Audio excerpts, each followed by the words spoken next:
Hello students, હું છું Savaliya sir અને મારી YouTube channel Savaliya sir chemistry ટ્રેનરમાં આપનું સ્વાગત છે. ધાતુના ક્ષતિ માટે આપણે એક ઉદાહરણની ચર્ચા કરીશું. ધાતુના ક્ષતિ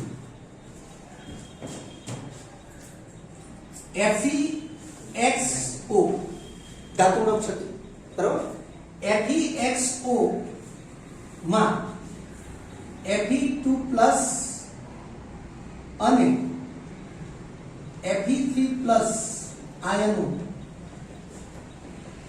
નું સંખ્યા પ્રમાણ 3:1 હોય તો x નું મૂલ્ય જણાવો. હવે જો JEE માં આ પ્રકારનો પ્રશ્ન એ ન્યુમેરિકલ તરીકે પૂછાય. ઇવન તો JEE માં આ પ્રકારનો પ્રશ્ન એ MCQ તરીકે પણ પૂછાય, નીટમાં પણ એ MCQ તરીકે પૂછાઈ શકે છે. જો MCQ તરીકે પૂછાય તો એના ઓપ્શન એ આપણે અહીંયા લખીએ છીએ. 8/9, બીજો ઓપ્શન 2/3, ત્રીજો ઓપ્શન 4/5, ચોથો ઓપ્શન 5/4. અહીંયા આપણે કોઈ પણ 3/5, 4/5 કોઈ પણ ઓપ્શન આપણે લખી શકીએ છીએ. હવે જો આ દાખલો ન્યુમેરિકલ તરીકે પૂછાય તો તમારે ગણતરી કરવી પડે, કોઈ ઓપ્શન આપ્યા ન હોય. તો સૌથી પહેલા હું અહીંયા ગણતરી કરીને સમજાવીશ કે આને કેવી રીતે ગણી શકાય. પણ જે પાયાની બાબતો છે એ પાયાની બાબતો તમે જાણતા હોવા જોઈએ.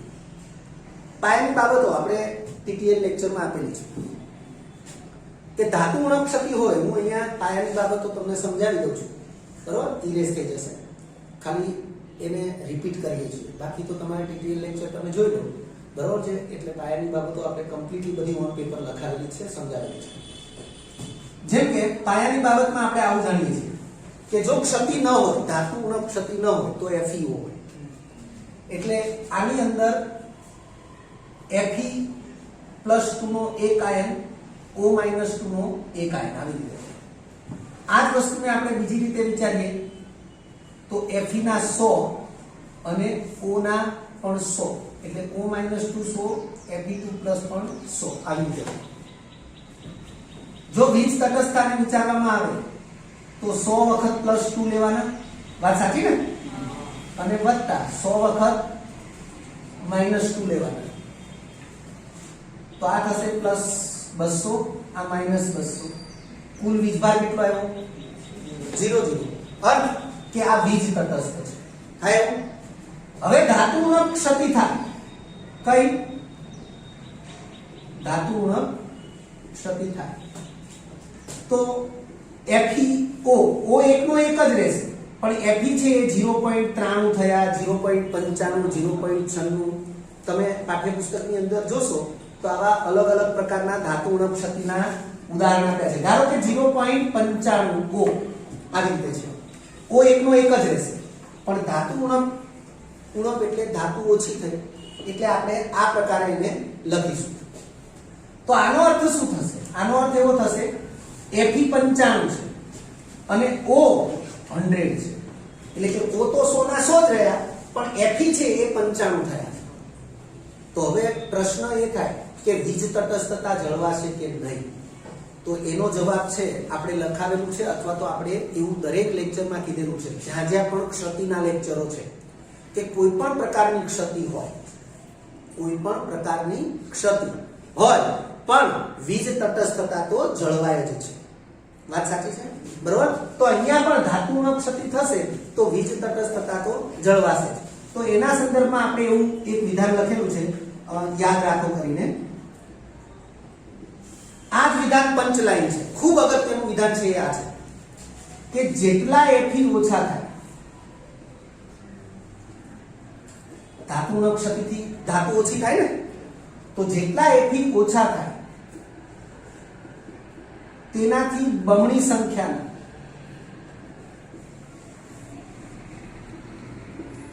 Fe+3 આયનો હોય તેમજ બાકીના Fe+2 આયનો. આ વિધાન જે છે એ ખૂબ અગત્યનું છે. વાત સાચી? ફરીથી જેટલા Fe ઓછા થાય, તમે જુઓ 100 Fe હતા, 100 O હતા, તો O તો 100 ના 100 જ રહ્યા, પણ Fe 5 ઓછા થયા.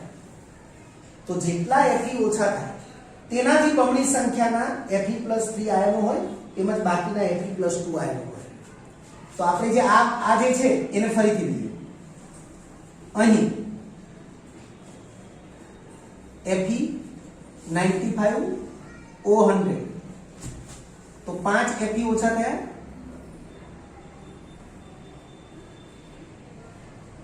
વાત સાચી ને? કેટલા Fe ઓછા થયા? 5 Fe. અચ્છા, આવું વિધાન કેવી રીતે? તો એ પણ આપણે સમજૂતી આપેલી છે TTL લેક્ચર. તમે જોઈ લેજો TTL લેક્ચર કે આવું વિધાન ડાયરેક્ટલી આપણે નથી લખેલું, પણ આ પંચ લાઈન છે એટલે આપણે ડાયરેક્ટ એનો યુઝ કરીશું. બાકી આપણે બધું ગણતરી કરીને સમજાવેલું છે કે શા માટે આવે. બરોબર? તો 5 Fe ઓછા થયા, એનો અર્થ કે 5 ગુણ્યા 2 બમણા કીધું ને, જેટલા Fe ઓછા થાય તેનાથી બમણી સંખ્યાના Fe+3 આયનો હોય. તો 5 કોઈ Fe ઓછા થયા તો 5 ગુણ્યા 2 બરાબર 10 Fe+3 હોય. 95 માંથી 10 Fe+3 અને બાકીના કેટલા? 95 - 10 બરાબર 85 Fe+2 હોય. હવે જો આવું હોય તો આપણે વીજ તટસ્થતા ચેક કરવી પડે. હા કે ના? તો ચેક કરીએ. 10 વખત એટલે કુલ વીજભાર, હે ને? આપણે કુલ વીજભાર બરાબર 10 કૌંસમાં +3 લખવાના ને, કારણ કે 10 વખત +3 છે, વત્તા 85 વખત શું લખવાનું? +2 અને 100 વખત -2. હા કે ના? કેમ કે ઓક્સિજન તો એટલા ને એટલા જ રહ્યા, એટલે O -2 જે છે એ 100 છે, એટલે 100 વખત -2. ચલો, આનો જવાબ શું થશે? +30. આનો જવાબ +170. બરોબર? અને આ -200. તો +30 + 170 +200 અને પેલા -200 0. તો વીજ તટસ્થ થઈ ગયું. સમજાય છે ને? તો આ જે વસ્તુ છે, આ વસ્તુ આપણને સમજાવે છે કે ગમે તેટલી અથવા ગમે તે પ્રકારની ક્ષતિ હોય પણ વીજ તટસ્થતા તો જળવાય છે. હવે આ જે બાબત છે, આ બાબત એ ખૂબ અગત્યની બાબત છે.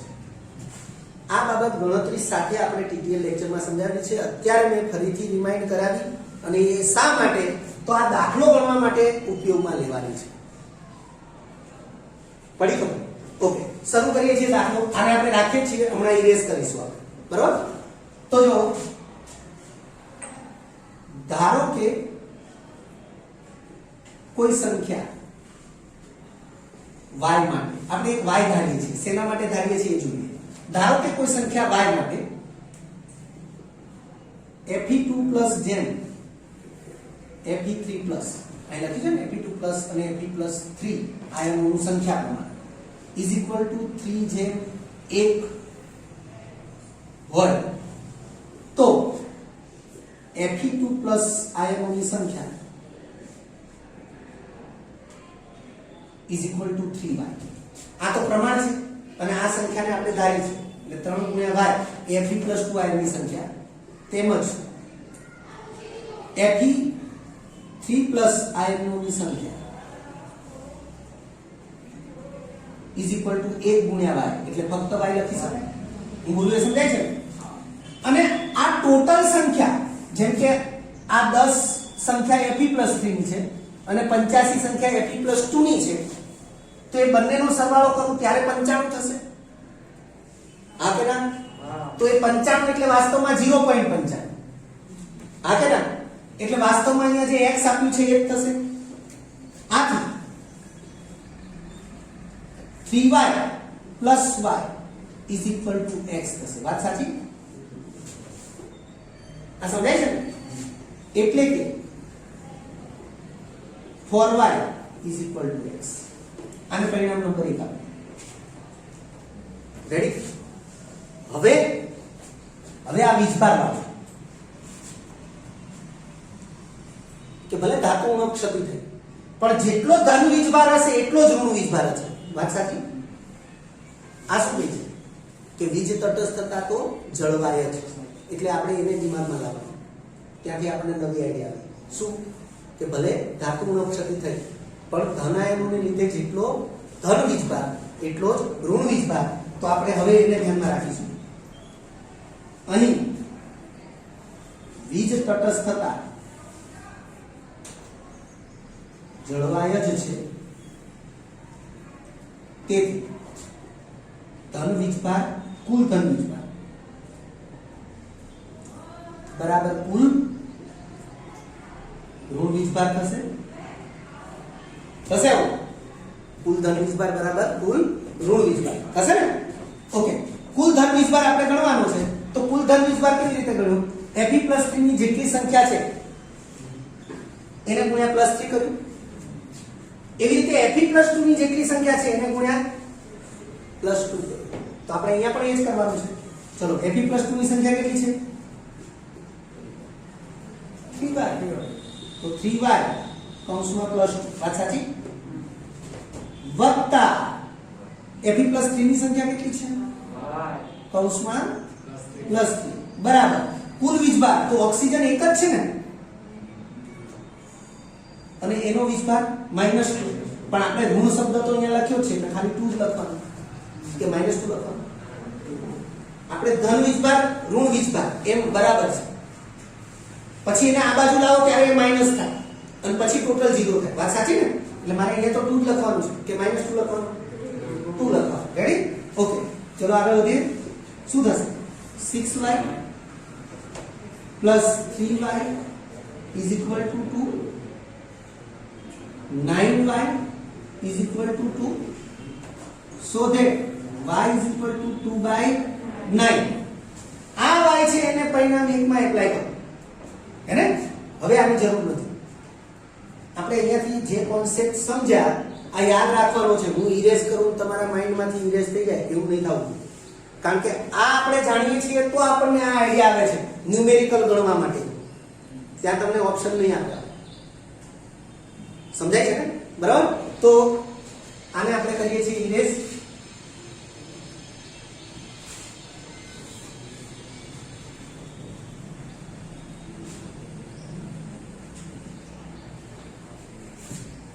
તો પરિણામ આથી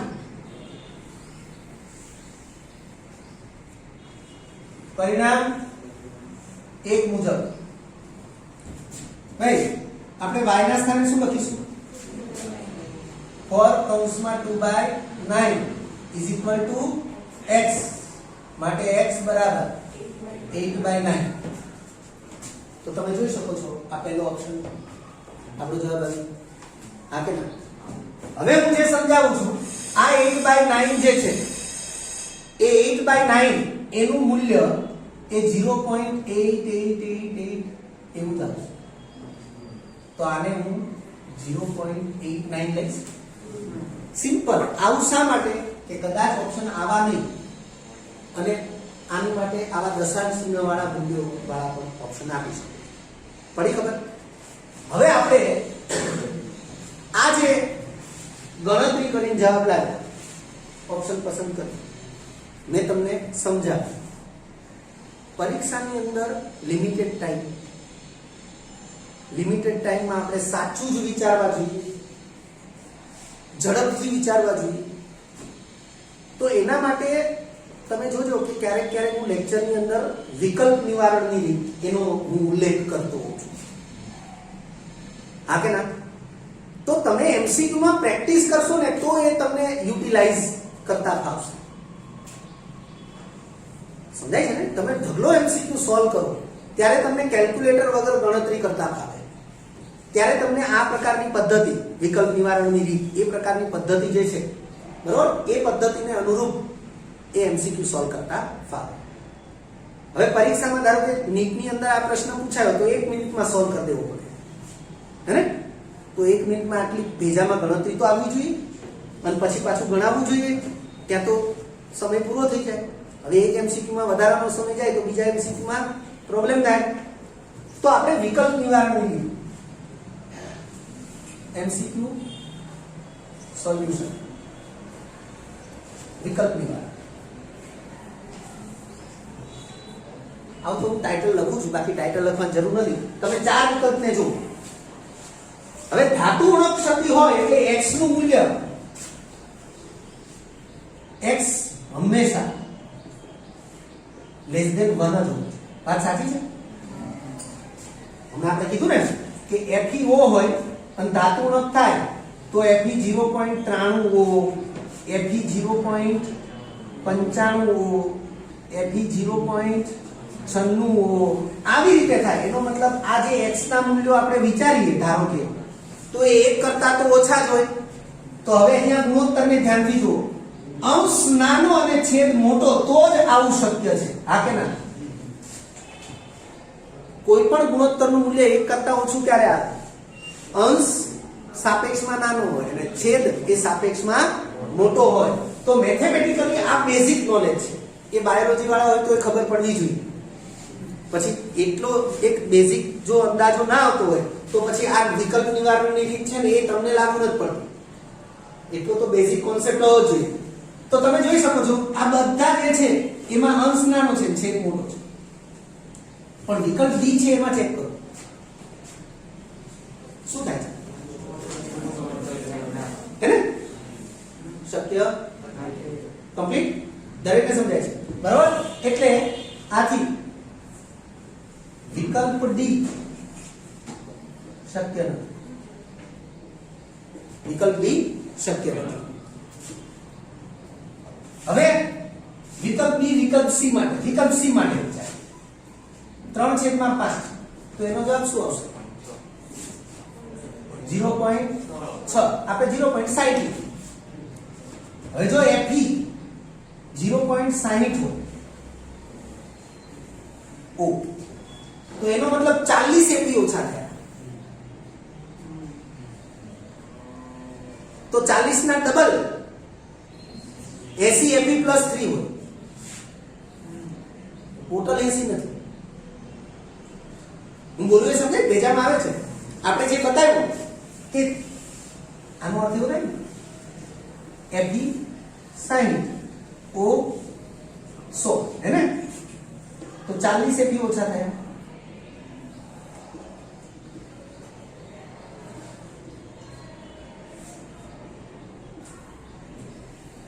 ચાલીસ ગુણ્યા 2 80 Fe + 3 થવા જોઈએ અને બાકીના Fe + 2 થવા જોઈએ. પણ જો 80 Fe + 3 હોય તો ટોટલ જ 60 જ છે. તો 80 Fe + 3 થાય જ ને કે થાય? હું બોલું એ સમજાય છે ને? તો આવી રીતે ઝડપથી તમે વિચારી શકો કે આ વિકલ્પ પણ શક્ય નથી, બરાબર? પરંતુ કુલ Fe 60 છે. એથી વિકલ્પ સી શક્ય નથી. આ ગણતરી ધારો કે દિમાગમાં ના આવે ને 1 મિનિટની અંદર શું થાય? તો 1 મિનિટની અંદર તમે જે નોલેજ ધરાવતા હોય એને ઝડપથી ટૂંકા રસ્તે કામે લગાવી શકો.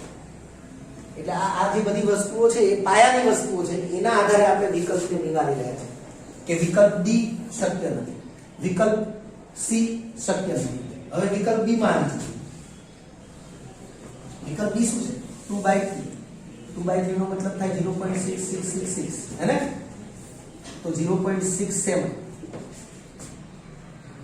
હે ને? તો Fe 0.67 એવું થયું ને? O તો આને આપણે Fe 67 O આવી રીતે લખીશું. O કેટલા? 100. હવે આનો અર્થ શું થાય? કેટલા Fe ઓછા છે? 33 Fe ઓછા છે, હે ને?